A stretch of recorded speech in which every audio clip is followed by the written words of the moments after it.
Welcome back, fam, to the Value Adds Value podcast. This is going to be the first podcast of 2021. Wow. So from us to you, Happy New Year. I got my guy, Wilkie Law. What's good, Will? Happy New Year. Happy New Year to you too, man. I'm excited. We've had a conversation before about how 2020 was not all bad for everything. There was some beautiful moments in 2020, and I'm looking for bigger and better things in 2021. I like your saying when you say swing for the fences for 21. And so every pitch, I'm trying to go yard on them. Yeah. And that being said, swinging for the fences, we really swung for the fences on this first interview. It is, I'm being a little cheeky there because we have a friend, a guy we've known probably 3 full years now. We met on our tour of Teach Your Heart Out conferences. He was running media at that time. He's also not married yet, right? Still engaged? Still engaged to Chelsea, who's also a friend of ours. Well, we got our guy, Matt Bokey, all the way from Jersey. Matt, great to see you, brother. Good seeing you too. Thank you guys for having me on. Really appreciate it. And Happy New Year. I feel like 2020 prepared us for anything 2021 can throw at us. So right. Get after it. Right. So we are recording this though the week before Christmas, and I asked Matt about they're at our current time. There's a huge nor'easter moving across the Northeast, and I've heard that it's the worst nor'easter ever. And they live in Jersey and didn't get one snowflake. So I was baffled to learn that earlier this morning. Jersey's a weird spot, man. We go along the I-95 corridor. So to the east of that, it's the coastal plains. And then to the west of that is the Adirondacks and the mountains and stuff. And that really changes how those systems come through. Most times the coast just gets rain, a lot of beach erosion, a lot of big surf, a lot of big waves, which is fine by me because I hate snow. So I'll take that. It's fine by me. And everyone in the West has to dig themselves out. So fine by me. I love that. So New Jersey runs to the south of New York, right? Correct. Okay. I'm just trying to get my bearings on that. So can your geography? I know, but so where in New Jersey do you and Chelsea live? So we're just outside of Long Beach Island, so it's like pretty much right smack dab in the middle of the state. So you're not like looking out across onto New York City or anything like that? No. So we were up north a little bit, closer to like Sandy Hook, a place called Manasquan. And if you go, like on a good day, if you go out on the beach, you can usually see New York from Manasquan, Asbury Park, Sandy Hook, all there. So you can still see, New York skyline, but you're still pretty far away. It's like an hour and a half car ride from Manasquan. Nice. Well, like I said, I think the first time we met you was at Teach Your Heart Out in Vegas. Yes. Yep. Yes. You were taking pictures. We were doing what we do, acting ridiculous, making people laugh, and we kind of bonded over that. So, yeah, and we were just talking. We haven't seen you since usually we had gotten used to seeing you at least once or twice a year, and we haven't seen you since the summer of 19 on the cruise. So it's good to reconnect. So to get us started, can you just give our listeners a little bit of your background and what it is that you do? Because you are not actually a teacher, but you are in the education profession. Just give us your background. Sure. So 34, born and raised in Jersey. I went to County College for network engineering technology, and I got my Bachelor's of Science in Computer Science from Stockton University. I worked for a couple tech startups. I worked for Apple. Really wasn't that enamored with the tech world. I've always had a creative knack. I did a few things on the side. Like I started my business when I was in college still. Matt Bokey, it's a small business advertising agency. So I kind of stepped away from the technical roles. Was working in the graphic design world, doing graphic design and product photography for a few companies. That's really where my passion was. But the problem with that was that my commute was like an hour and a half. It took away time from Chelsea, took away time from my family. And the benefits were whack, to be perfectly blunt. So We wanted to move further south. So we found the perfect spot in a perfect area around all of our friends. So that was kind of a sign to say, hey, time to maybe get out of this and find something different. And it was like out of the blue, there was a, a role that popped up for a school district down south. It was 13 minutes away from our new spot. It was for technical support for preschool, elementary school, middle school, and high school. So went applied for the job, got the job, and now I'm in education. Dude, that's awesome. I guess I do want to ask one follow-up question. Are there just statues of Bruce Springsteen like outside every, town building and stuff in Jersey? Does everybody love Bruce in Jersey, or is it a misconception of us Midwest people that everybody in Jersey loves Bruce? Well, look, it's not inaccurate, but it's very much of a love hate type of thing. Either you like the guy or you hate the guy. Um, the biggest spot that there's like Bruce fandom in is Asbury Park. That's like where he first started playing, and he grew up near there, and he currently lives there. He lives near the Colts Neck, which is like 30 minutes north from Asbury Park. But he'll still come down, like he'll ride his motorcycle down to like a random bar in Asbury, pre-pandemic, obviously, and just hang out at a bar and just drink a beer, and people are like, "Oh shit, it's Bruce Springsteen." Dude, I love I that. couldn't imagine. I mean, I'm a big fan of Bruce, and so I couldn't imagine sitting somewhere and all of a sudden he walks in and not going to him. You know what I mean? Right. Because it's like Yeah. you feel like you know him so well. You've heard him, you've watched him, and it's like hey Bruce. You just feel like he'd be like, hey, pull up a chair, grab one with me. You We know? have So, that connection through his music, and it's mhm. like Mhm. he expresses himself, and you really get an inside look into a person through their music. But he's just another guy. It's weird because it's like, everyone holds him to like this high pedestal, like this great guitar player, great songwriter, really cool songs. At the end of the day, it's just a dude having a beer in a bar. He's no different than you or I. It's like it's Right. crazy to see that. It's Mhm. like it's a weird juxtaposition. Yeah, I feel like I have some friends who live in Green Bay, Wisconsin, where the Packers play, and there's kind of the same feel of it there. Like my buddy who lives there, he's like, you could just be walking through the grocery store and see a Packers player. And the people in Green Bay just kind of leave them alone. I guess they're especially if you've been in Green Bay a long time, you're so used to seeing Packers players that it's not like if it were me that if I saw a Packers player, I'd like lose Oh my yeah. mind. But yeah, so I just had to ask the Bruce question because I think it popped into my head because my wife right now is listening to nothing but the four XM Christmas stations, Mm. and inevitably, if you listen for more than about 15 minutes, you're going to hear Bruce Springsteen's version of Santa Claus is coming to town. That's just what prompted that for me was, and my wife hates it and I love it, so it's kind of a weird moment there. So with the podcast, what we're trying to do, man, is help teachers become what kids deserve. So from your perspective, especially, and this is something we're trying to do in 2021, is to expand the perspective beyond just teachers to other stakeholders. So when you hear that the teacher kids deserve, what comes to mind for you?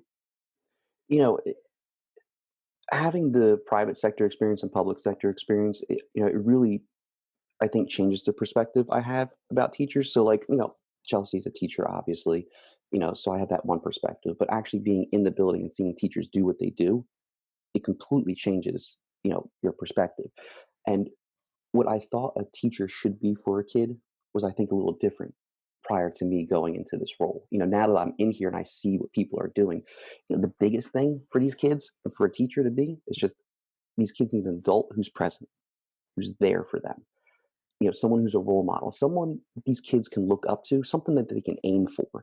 Um, because I feel like a lot of times, kids don't necessarily have that strong role model, that they really need, and a teacher can really act as that role model. You know, even in the tough times, holding the line. And I think during COVID and the pandemic, you really saw teachers step up to bat, and really be there for the kids and be that role model and say, hey, listen, you know, this is a weird time. There is a lot of struggle, but listen, I can do it. You can do it. We can do it.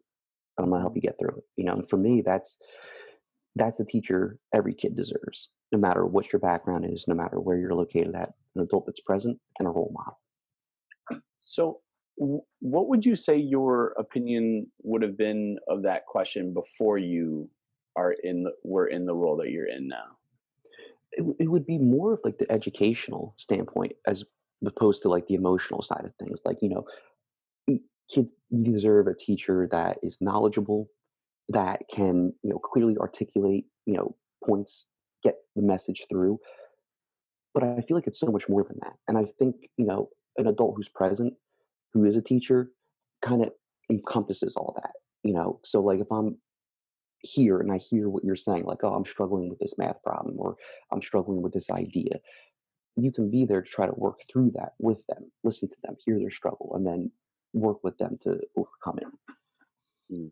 Right. And I like that word you use, that a teacher that's present, and not just a warm body, but that's fully present and engaged in that student. And I think that that's where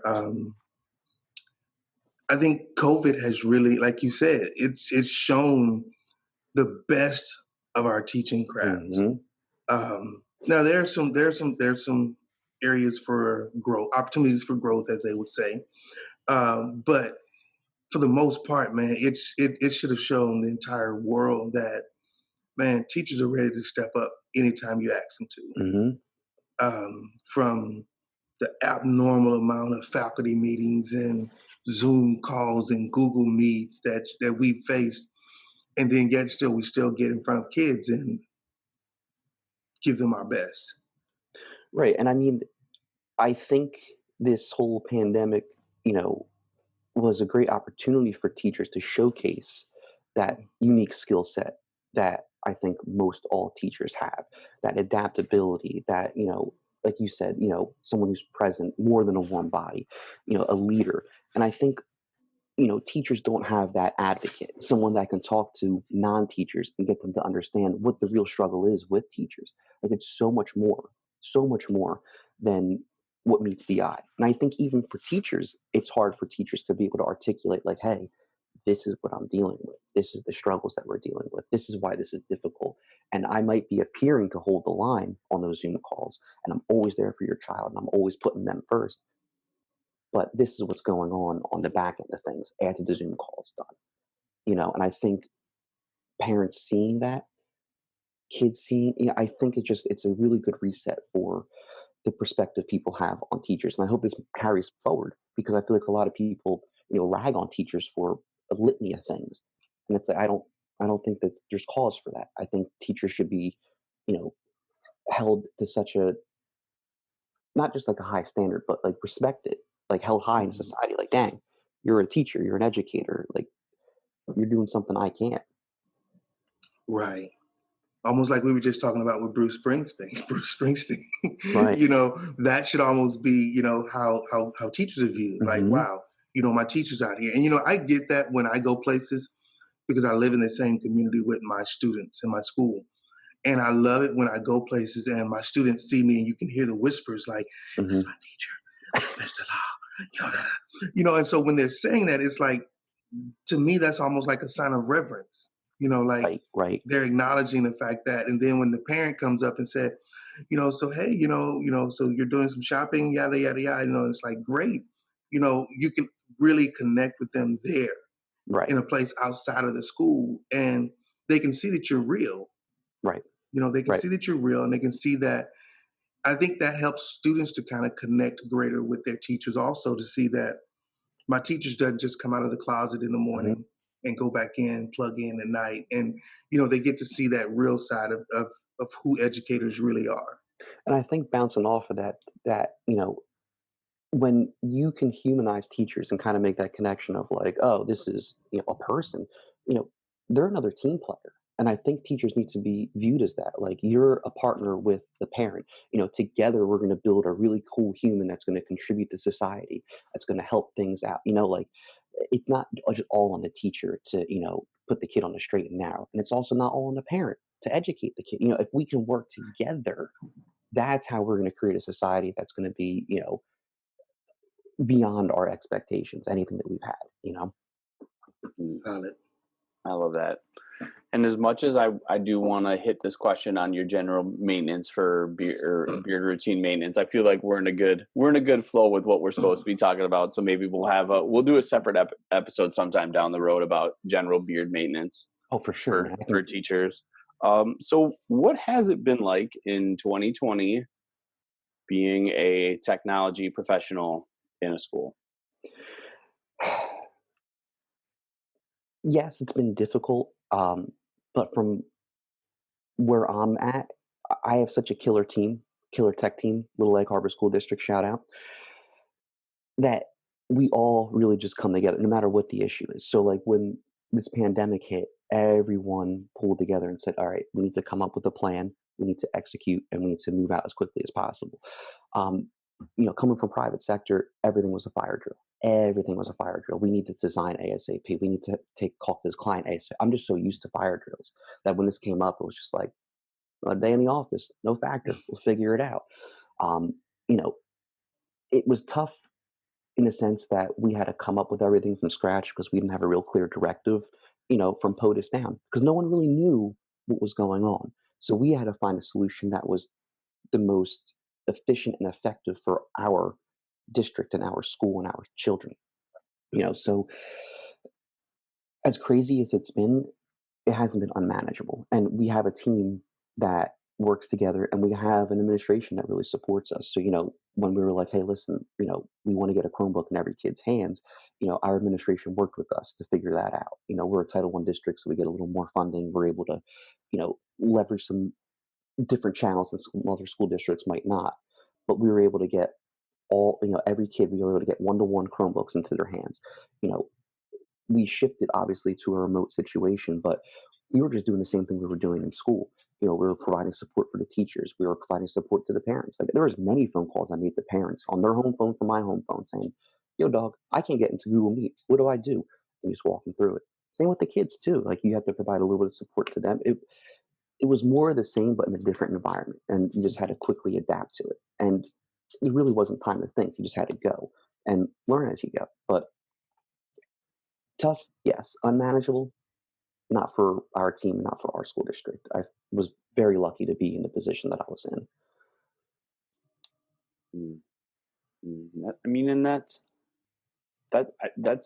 good to hear. I feel like because I have no stake in the technology piece. Like I know that we're getting technology, but I have no idea how that runs and how that plays out.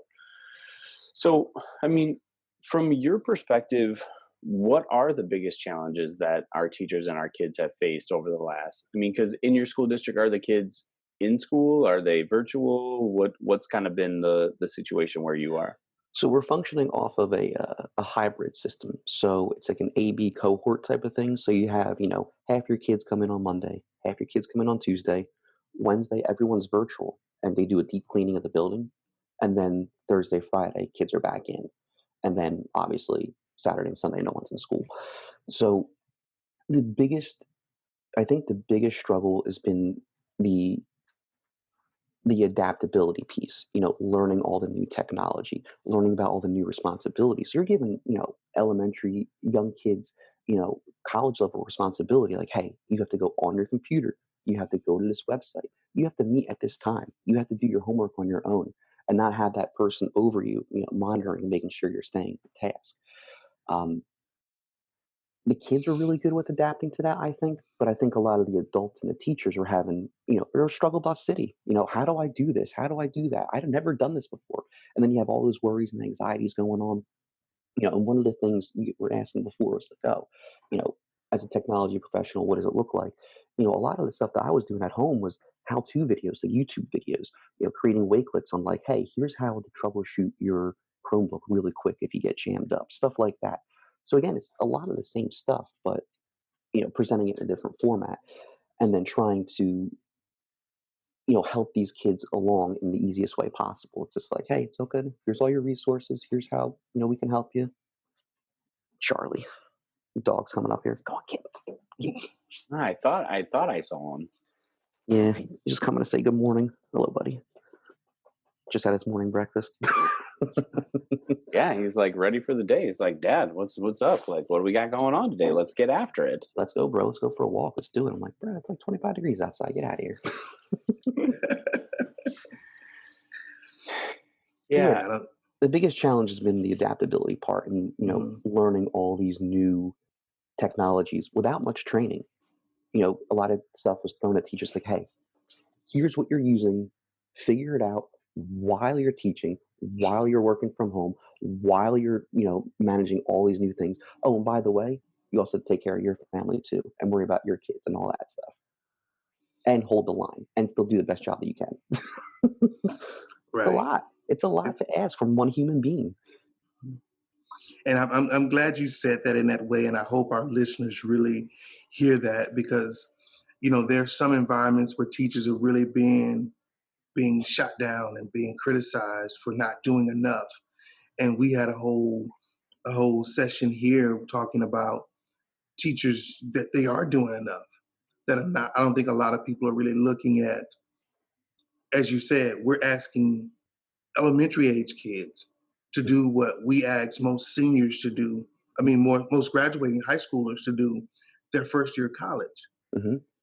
And I even say that to my sixth graders. I say, guys, the skills that you're learning right now in how to be autonomous learners, of how to go and find things and to log in and set your own schedule. I say, I was asked to do that, but I was 19 years old entering Hmm. college. So there's Hmm. a huge difference between you being 11 and 12 learning this now. I say, think about where you're going to be in 19. And I Yeah, think helping them see that you're gaining a valuable skill set that's going to help you so much further down the line. You're not even realizing how much more advanced you're going to be as a high school senior. I watch my own daughter who our school, our middle school, our principal was pro technology hmm, when we first opened. His whole thing was don't teach Wi-Fi kids with landline strategies. yeah, He wanted everything to be on the computer. Stop making so much paper copies. Force the kids to get used to this. This was 2 years ago, hmm, and so my daughter was there for the first 2 years of our school. So when she went off to high school, they were using the same program that we're using, but not a lot of the schools had been, using it appropriately or using it enough. And she was like, "Oh, I understand how to do this because we did this in middle school. Oh, I understand this because we did it in middle school." hmm. So it's like she started to realize slowly that these are skill sets that I struggled with in middle school that I don't have to struggle with now because I've already Right. been exposed to it. So think about these kids now coming out of COVID, going into high schools and going into colleges. The sky is really going to be the limit to Right. what they're going to be able to accomplish. And I said it the other day that I'm almost excited to be Hmm. teaching at this time right now. Well, you're setting these kids up to really flourish in a new type of economy. Because I think now that Mm, with people working from home, that's been a conversation that's been going on for decades. And I think now, we were forced to work from home and we saw that it worked and we don't need to have people physically in buildings and we don't need to have these set times, and for these kids to come out of school and say, bruh, I've been doing this for years and years and years. This is no factor, to be able to have a new workforce come out and say, hey, I can get work done. I am flexible. I can use all the technology you need. Um, I know the systems in and out. And to have that ingrained in them is huge. Is huge. The responsibility part. I'm seeing second graders where the teacher pulls up. They say, okay, you have to, meet with us at this time. And you see kid, kid, kid, kid, kid, kid, kid. Like they're holding themselves responsible. They all mhm, pop in. I'm like, dang.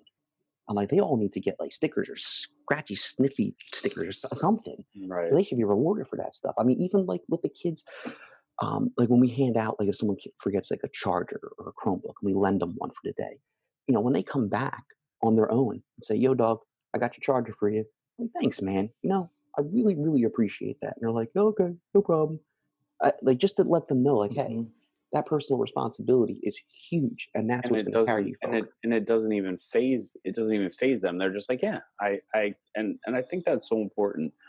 But thinking about what you said about how jobs are going to change, but I just think about like the opportunity, like if you were a small town kid like me, like small town Wisconsin, or you were living, somewhere in Jersey, or you were living up in upstate New York or wherever it was, like now in this new economy, you could, I mean, theoretically from Minnesota, I could apply for a job in New York if Hmm. it was all virtual and not feel to have, that desire to, or the need to have to move.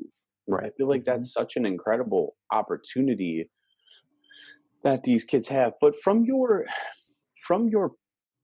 private sector experience, especially in the technology space, you know, these skills that our kids are getting, where have you seen them, or where do you see them going in our economy, over the next 5 to 10 years? So how are these skills our kids are getting this year going to translate to jobs they may have in the future?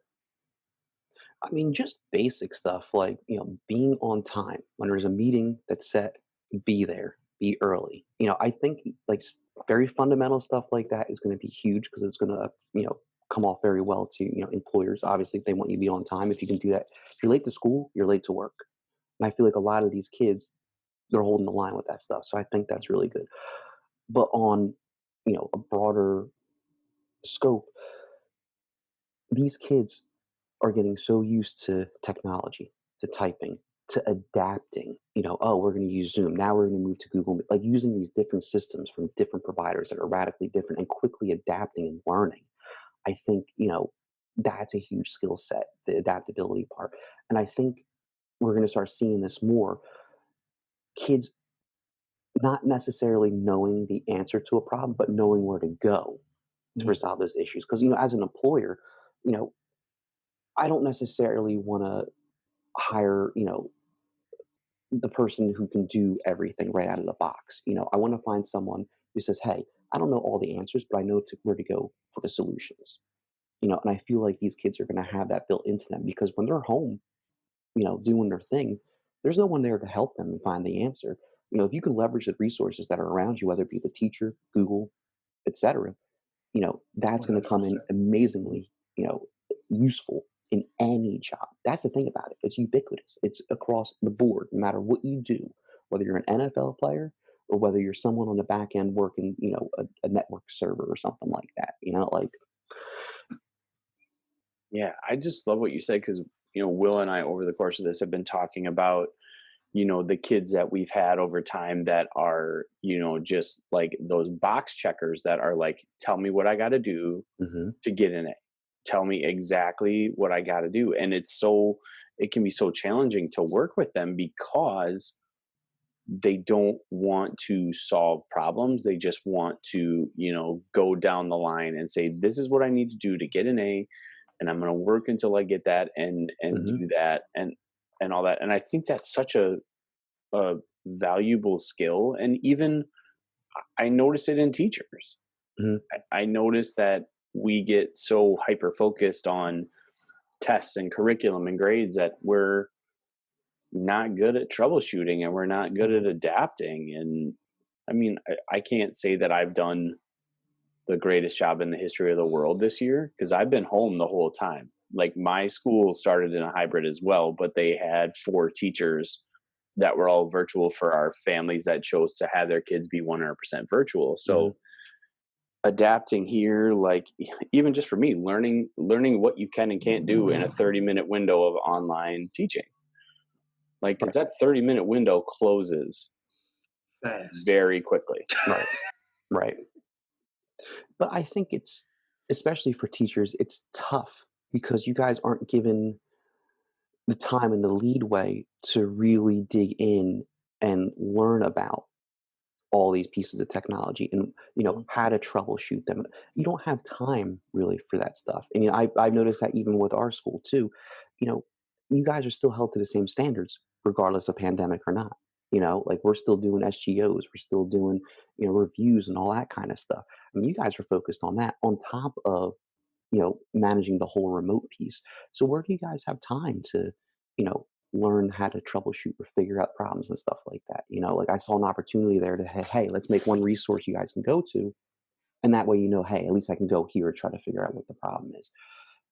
But there's so much you guys have to do. I feel like teachers are really the exception. It's like, listen, you can only do so much in a day, or you can only do so much in a 30-minute window. If you're sitting there spending time trying to figure out how to troubleshoot a problem, it's not the best use of your time, especially if you have kids there. Mhm.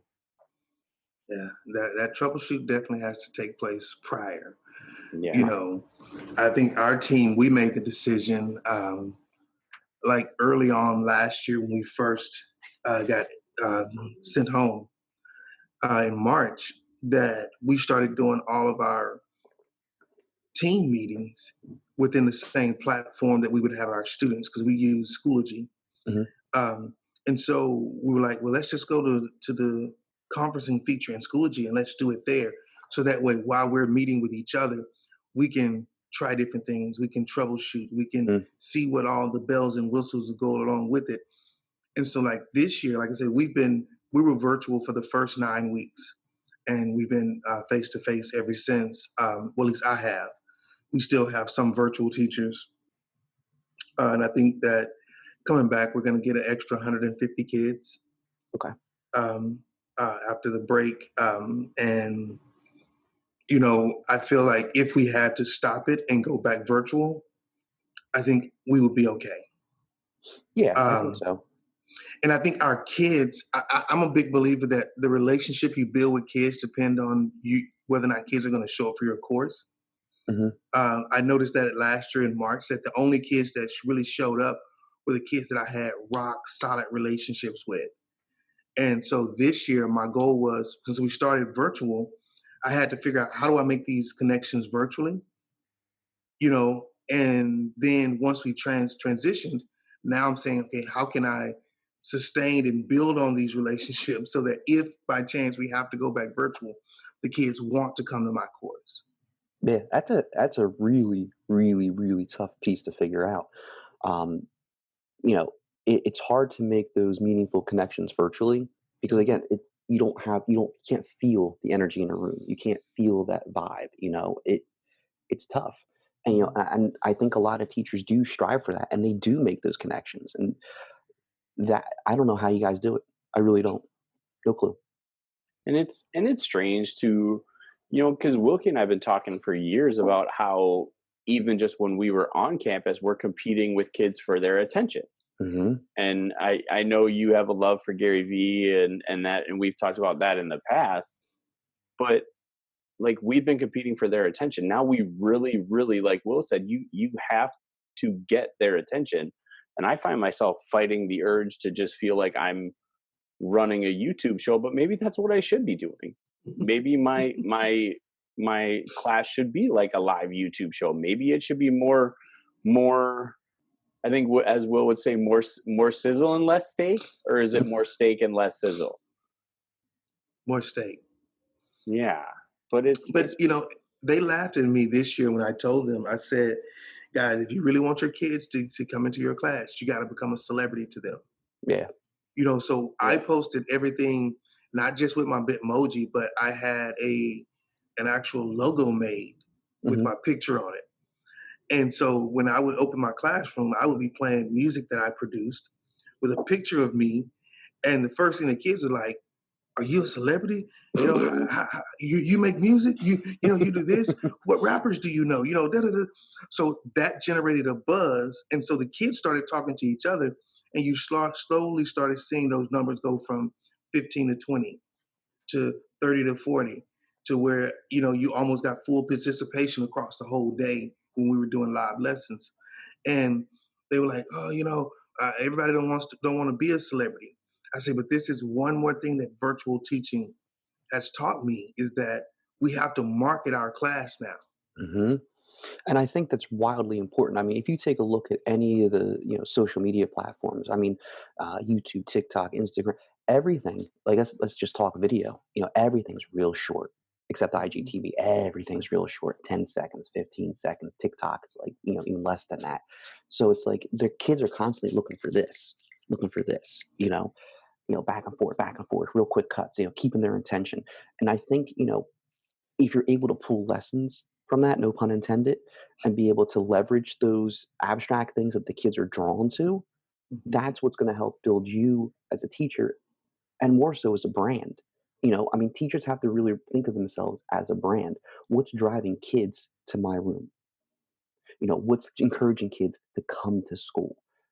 We all have those kids in our school where, like, maybe their attendance isn't that great, and you see them come in, you're like, yes, dude, yes, you're here at school. Happy to see you here. Let's go get educated. It's like really cool, but to be able to do that across the board, to be able to create a brand of every kid that comes in, it's like you're on Hmm. top of those things.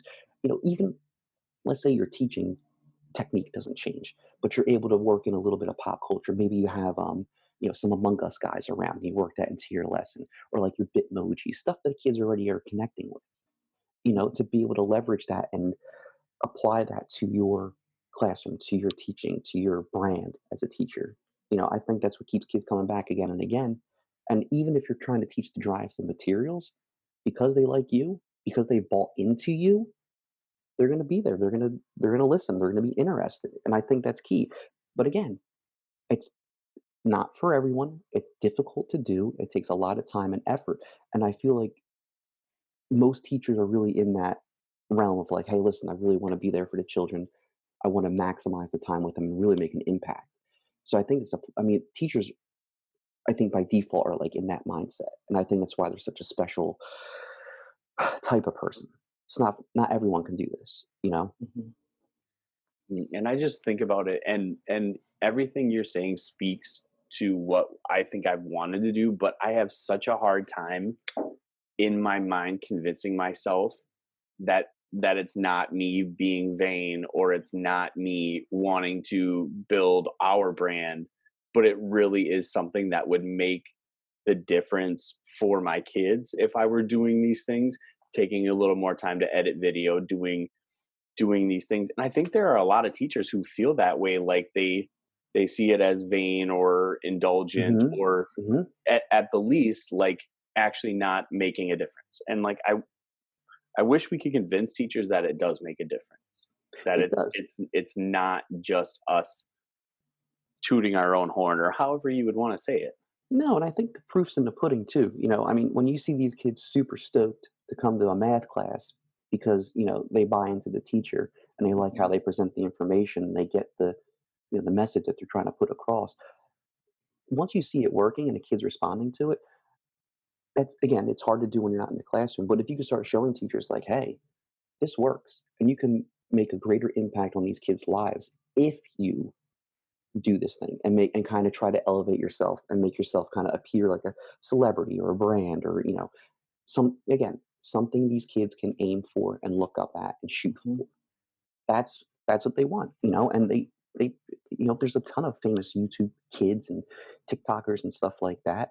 Like, get in the mix with them. What are these kids doing? Pull little bits and pieces there, emulate that, and they can say, "Oh wow, this adult's really cool. They're really hip. They're on top of stuff. They can relate to what I see and what I'm talking about and what I'm watching.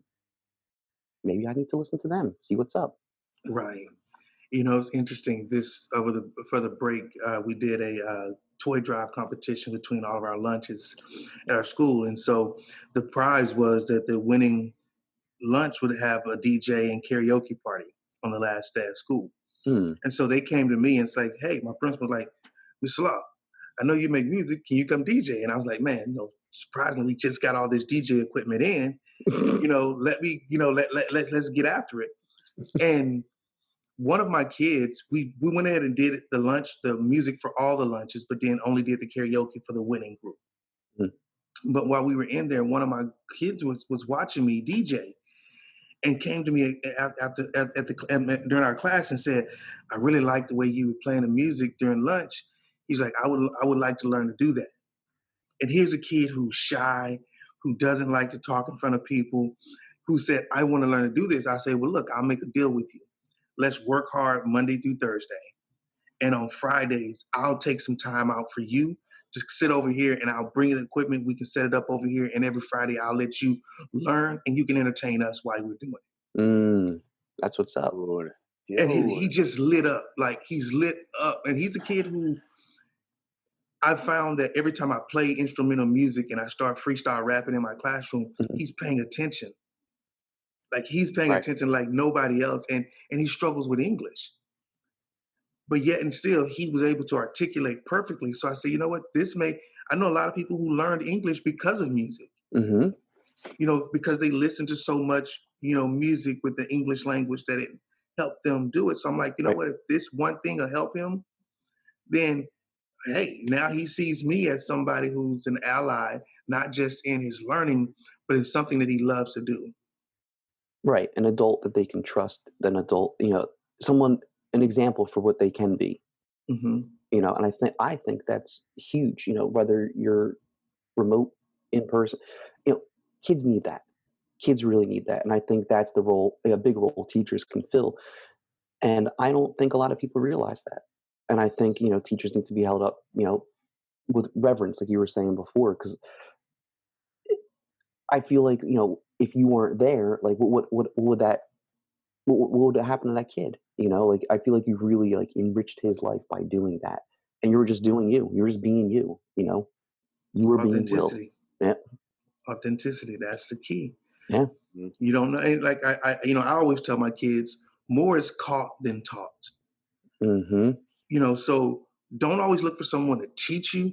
Just pay attention to them and catch what they're dropping.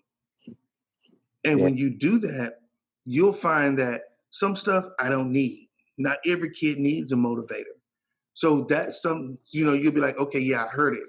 But for those kids who really need that and they're paying attention and they start grasping a hold to it, it's like slowly you start to see that change and that transformation start to take place because somebody's shown them who they are. Right. Now it gives me the freedom to explore who do I want to become? Right. Right. You know, be goofy, be weird, be strange, be all of these things. I lived in Austin for 11 years. Austin, Texas. Hmm. Their slogan is "Keep Austin weird." Right. And that was what drew me to the city because you could have someone in a suit and tie next to someone in some Chuck Taylors and a Spider-Man shirt, and that didn't look odd. Right. You know what I mean? Whether they had a pink mohawk or they had a crew cut, it didn't matter. Didn't matter. And I They think were them. that's go ahead. They were them. They were their unique selves, and okay with Exactly. it. And okay with it. Absolutely. Mm. We So do, we do want to be respectful of your time, Matt. So we got a few more questions, but we've talked with you a little bit about our music and arts program, the Music and Arts Collective that Hmm. we had been doing as an after school program. And we want to make sure that program is varied in the arts, not just saying music or production, but also the photo and video aspect of it. Hmm. So could you talk a little bit about, your journey into photography and videography, maybe just a few tips and like a few tips for kids who want to get started, or a piece of advice, even for someone like me who really likes the photography and the videography aspect? Because one thing we want to do next, in 2021 is up our video game. We Hmm. have hundreds of hours of content, but I've never been able to I've never spent the time to get good enough Hmm. with videography to really make it count. So that's one of my goals for the year. So, just kind of wrap on that for a little bit. Yeah. So, I've always, and I said this in the beginning of the podcast, I've always had uh, a love for the creative side of things. Um, but I was like, I would play music, I would, draw, I would do all sorts of stuff. I was never really good at any one particular thing, even though I enjoyed it. Like I was good at painting. I tried it. I was like, all right. I tried, printmaking, all sorts of different stuff. Never really good at it. And then one day, it was in high school. I had to pick my classes. I think it was like for senior year. And they're like, oh, one of the electives you can take is photography. And I'm like, oh, I like art. Photography is pretty cool. Let me try that and see what happens. Um, and that's kind of where everything started. Like I got a camera in my hand, started walking around and shooting. And I was like, oh, this is interesting. This is an art form that I'm actually kind of decent at. And I find that for me personally, it was easy to have an idea, execute on it, and then present it in a way that I want to present it. I had really like I struggled with that a lot with any other medium that I tried prior to that. Now that didn't deter me, and that's the other thing too. I think is really important. Like try all these different things: photography, videography, graphic. Like you don't have to be good at all of them, but try all of them. And eventually that'll lead you to, a creative endeavor that you may like or be good at, or combine those things into something that's unique that you've created yourself. Um, so for me, it was that one class in high school that I took that I didn't think I didn't know if I was going to be any good at it or not, but I took a risk, tried it, really liked it, and just ran with it. And then I noticed, years down the road, I was like, oh, photography and videography, they have a lot of, commonalities in them, different, framing aspects, lighting, and all that kind of stuff. So then I dove into that a little bit. And like you said, Kyle, video side is pretty complicated because it's not just like with a, camera, oh, I can take my picture, make sure the exposure is right and all that. With a video, you take the video, that's only half of it. Now you got to sit down for hours and edit it, learn the program, learn the tools. It's difficult. Um, but I think the most important thing is if there's something out there that you like, you want to get involved with, make the time to learn it. Make the time to struggle with it. And be okay if you're not good with it at first. Be okay if you don't get it. And be okay if you know, you try something, you try to learn something, you fail at it. That's all right. It's part of the process. And it's only going to make you a better videographer, photographer, whatever it is that you want to do in the future. Mm. And I think that's the thing. I know for videography for sure, it scares me, and I've never been able to overcome that. I think I have a fear that, oh, people are going to judge it or think it's not this or it's not that.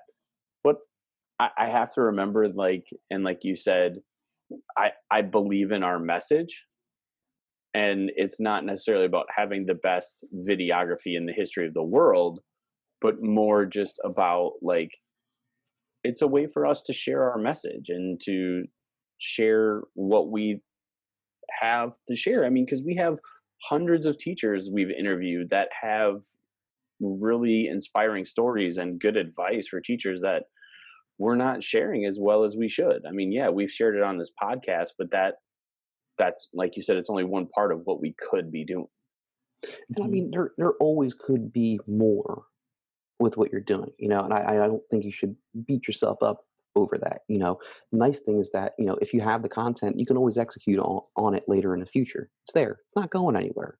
I mean, you brought up, I think, a really good point of like, it's kind of scary to put something out there because, people are going to judge it.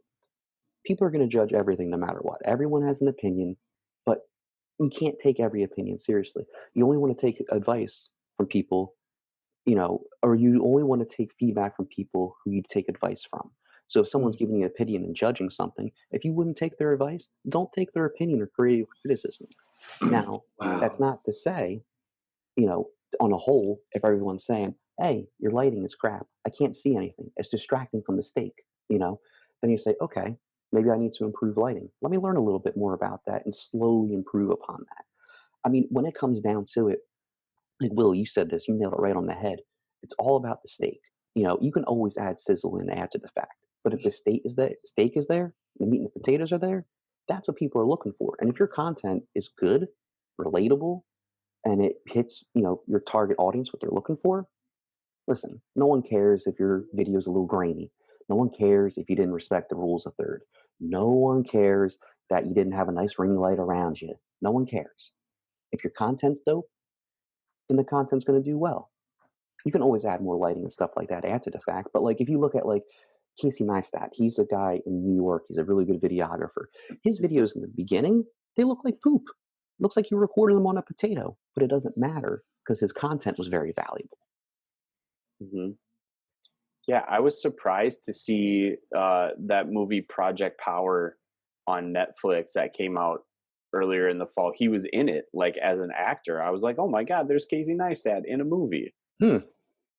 And then I went on, of course, to his. I mean, because like his YouTube stuff is like, wasn't it crazy? Like a couple, I don't remember. Maybe I've got this wrong, but he committed to like releasing one video a day for like a year, Yeah. Yep. and did that. And you just watch the stuff he does, but like he takes that experience and shoots a video about how Jamie Foxx, who's in the movie with him, accidentally actually hit him in the face and gave him a black eye during the movie. Right. You It's know, it, and it's interesting content though. Yeah. It's like, oh, these are people I know. Something interesting happened. It's like as long as you can put something out there that's relatable or interesting, people eat it up. Mm, I love that. And I think that's what it is. It's just the connecting with the people. As we were talking now, I started thinking about like when the Blair Witch Project first came out. Hmm. Horrible videography, horrible audio, but yet and still it turned into like this phenomenon because it was trying to mimic what an actual amateur videographer or people who are not professionals would look like. Right. I think that when you're being authentic to yourself and say, hey, I'm not a videographer, hey, I'm not this, then what you present, it can be absorbed because people are not looking at it in that lens to say, I'm not trying to say this is the best feature film or best feature this. I'm just trying to give you a good message. Well, I think you nailed it on the head there again. It's about a compelling story or a compelling message or a compelling topic. Um, it doesn't matter how poorly it's shot. It doesn't matter when it was shot. That's the other thing too. If the story and the message is compelling, that's what stands the test of time. No one's going to go back and be like, hey, remember that one video that was shot really well and had great lighting?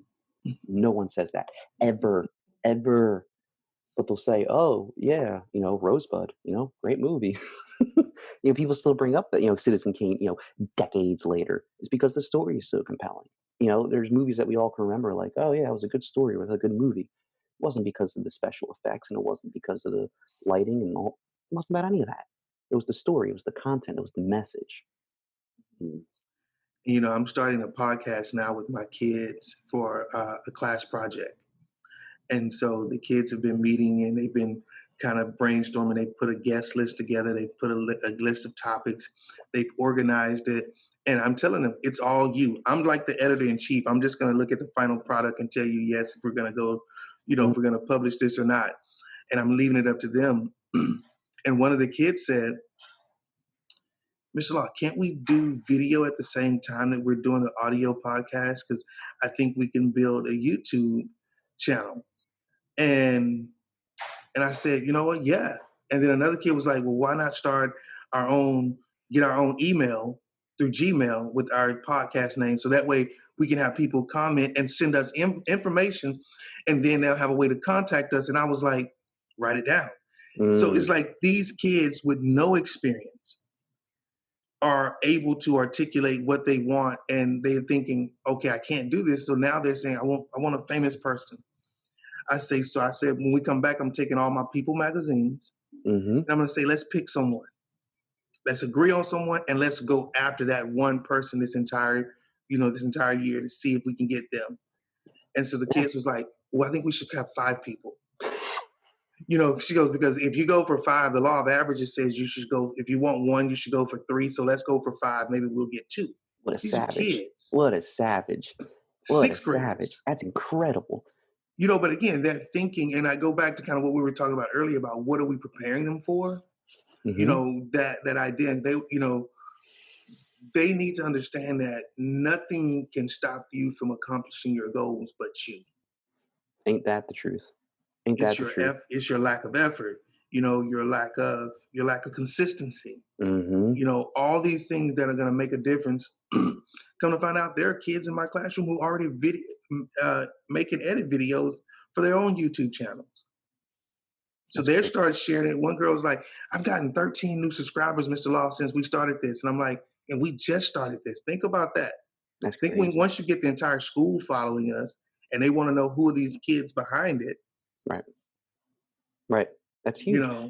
And I think you in that role of, editor-in-chief, facilitator, like these kids have an amazing way of distilling down what they want in a very simple way. Like we want someone famous on here.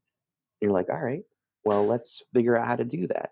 There's a couple channels that we can hit and we can leverage and, let's try. But it's really interesting to see them, you kind of give them a little nugget and they run with it and they blow it up. And you give them a little nugget, they run with it, they blow it up. And they're doing it all themselves. That's what's incredible to me. If you give the kids the chance, just give them a little nugget. Don't give them the answer. Give them a little piece. Just a little piece. Just a little nugget. Let them chew on it. Enough to explore. Yes. Yes. enough to explore. And that's, I think we were talking with Principal Raw, and he was talking about that. It's in our nature to explore. I mean, it's our human nature to 100%. explore. We want to explore. And I think as teachers, sometimes we take that exploration out of it. And that's what kills. Mm, That's almost like, they say video killed the radio star. mhm. Uh, you know, that is what kills teaching. Yeah. It's taking that exploration out of giving kids that opportunity to say, here's a little piece, see what you can come up with, or giving Now, everybody a little piece and say, what can you come up with and put together with that? now it's not your guys' fault either. I think there's a lot of things that you guys have to do on the back end that suck up a lot of that time. There's standards and there's tests and all that stuff that you'll have to meet. And that kind of crushes that whole like, let's take a week to explore this topic and this idea. Because even as an adult, and I'm sure you guys can relate to this too, you know, it's exciting when you learn something new. You find Mm-hmm. something that you haven't heard about before and you start diving into. That's what education is all about. And then you're teaching the skill of like, let me research and let me learn more and let me educate. That's what lifelong learning looks like. And that's what we really need to teach these kids. And I don't think it's any fault of the teacher that it makes it's difficult to do this because you do have all these tests and standards that you have to adhere to. So you do have to, you're forced to say, okay, we need to crush all of this before we can even do any exploration. Mm-hmm. And that's tough. That's tough. And I think, like Will, like what both you guys are doing with your after school programs and stuff like that. I think it's a great way to circumvent, you know, the structure that you're in and you're forced to stay within. Like you're able to work outside of that and say, okay, let's get all this done. Now let's do the fun part. Right, right. Which again, if learning isn't fun, it's not sticking. Big You facts. know, Big facts. it's. I mean, we know that from as adults. Hmm. We don't continue to consume things that does not pique our interest or give us some type of satisfaction or enjoyment. We kind of, that's the thing that kind of gets pushed to the side. Yeah. And that's the most important part with education, in my opinion. But I'm not a Right. teacher, so hey, listen, what do I know? That's so funny that you say that too, because that's something Will and I have been talking about. Is and we're really proud of the podcast, the teachers we've interviewed, and the fact that we've stuck with it for years. But we're like, man, how can we expand it? I've had this thought for going on a month now about like I want to see the big picture. Hmm. Like and not like I want to understand the governmental oversight of that, but like really what's the big picture, like, and see it from all sides, because I only really see it right now from a teacher's perspective. I Hmm. don't have my own kids. I'm not in that. So we're sitting here and Will just said like everyone's got a school experience. Hmm. So really for us as a teaching podcast, we could interview anyone Right. and Right. and talk about their personal experience. But I think that's also, and I think what you guys did with the podcast is phenomenal. And the fact that you stuck with it for this long and continue to push it, I think it's fantastic. And, I hope it goes on for another 4, 8, 12 years. But I think it is valuable to bring in different perspectives, like you said, from, maybe the governmental side of things or the back end of things of like, where did the testing idea come from? Like, what is your end goal with that? Not to chastise it, but to understand it better. And again, Mhm. that's a huge part of the education, world too. It's like, hey, listen, you got to check out all perspectives before you can form your own opinion on something because you might be missing out on something. Maybe there is some value in the testing, but it's just being executed poorly. Maybe there's no value in it, and the end goal that they wanted to reach is impossible with testing. And maybe like having that conversation with all levels, up and down the chain of command, and also across. You get all those different perspectives, and eventually you'll get to a point where everyone's talking to one another, and we'll go, oh, okay, this is what we need to do. You got to listen to the brass has to listen to the boots on the ground. And I think, giving an opportunity for the brass to come on to talk to the boots on the ground in an environment that isn't, combative and very relaxed, even like this podcast, what's an administrator's perspective? Where are they coming from? What stresses do they have to deal with? What metrics do they have to hit? Because they're human too. We're all human. We're not out to get each other. We all have the same end goal. We want the kids to succeed, but finding the best way to do that, it's going to take all of us together. Right. Mm. Mm. I love that. Solid. Will, Takes everybody. what do you What do you think? You got any more follow-ups, or should we have you bring this thing in for a landing? No, I'm good. Yeah, I'm yeah. good. You want to just wrap it up with the last two? I think so. I mean, it is Saturday morning. I'm betting Chelsea's up, and she's got a honey-do list for you already. That stuff you got to be doing. Probably not in 25-degree weather, but I got some stuff to do outside, but I'm postponing that. We're gonna go check out some Christmas lights later. I'll probably help her with a couple chores around the house. You know. Nice, such a good guy. Hey, listen, it's all about working together, team effort. You know. hey, Team effort. teamwork makes a dream work. Heard that. Yeah. Yeah. So these are just two kind of staples that we like to ask everyone when they come on. And our vision for this is eventually creating our own little media billboards with these sayings on it to kind of give teachers to kind of encourage them and maybe even publish it for students to kind of see what teachers really want for them. So the first one is, if you could share a message with every student in the country, every single student, you know that along their educational journey, they're going to look up and they're going to see these are words from Matt Bokey. What is it that you would want? What would you want them to say? What would you want the sign to say? I guess this will kind of go. I think this will go kind of for everyone, but I think it'd be good for students to hear. It'd be talk less, listen more, because I think a lot of times you know we're so quick, especially adults, to get our opinion out there and tell people our story, and what we think and all that. But if we listen more, we'll pull in so many different perspectives and ideas and all that, and then we can start formulating our own unique opinions. We can start thinking on our own. I think a lot of times, many times people repeat what they hear and they don't necessarily know why they're Mm-hmm. saying that. But if you're listening more, you're intaking more, which means you're going to expand your knowledge. And then you can really elegantly talk about things, regardless of what they are, because you have this diverse world of opinions and facts and for interviews you've listened to. I think the other thing too, if I was to add like have another billboard below that, is personal responsibility. You know, you got to take care of you. You got to be disciplined and you got to be focused. Doesn't mean you have to do it all the time and have to be 100%, but stay on the path. Whatever dream you have, stay on the path. Hmm. Solid. I love Two that. pieces of solid advice.